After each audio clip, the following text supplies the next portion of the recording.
दिन भर पेप्सी कोला और पियतानी जूस। दिन भर पेप्सी कोला और पियतानी जूस। आ कैसे के तू कहत नाही देहब घूस। बीएड कैनी 1 लाख में, बीएड कैनी 1 लाख में, 1 लाख देहनी पीओ के। आ नौकरी खातिर साल भर बेगारी कैनी सीओ के। पहले बानी नौकरी देहिया, पहले बानी नौकरी देहिया, सुखी के भाई कुछ। आ कैसे तू कहत देहब नाही घूस। उपवारे के पैसा से घूमी ले, उपवारे के पैसा से घूमी ले। ये पूरा राजनीति में आ मौगी पहले 100 रूम के लहंगा आ लड़का पढ़ेला यूनिवर्सिटी में।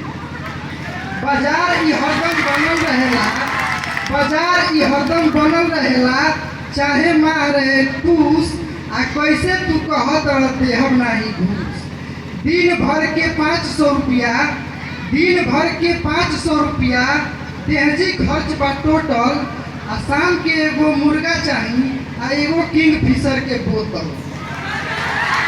ऊपरों वाला के कुछ तो देब, ऊपरों वाला के कुछ तो देब। आ ना तो जइहे रूस। आ कैसे के तू कहत देहब नाही घूस। महीने भर में घर के खर्च बा, महीने भर के घर के खर्च बा 30,000 बा कार के। आ कैसे के मेंटेन होइए भैया जब नौकरी बा 10,000 के। कहेले रोहित तरकुल से ऊंचा, कहेले रोहित तरकुल से ऊंचा, कबो ना होइए ठूट। आ कैसे के तू कहत देहब नाही घूस। जय हिंद, जय भारत।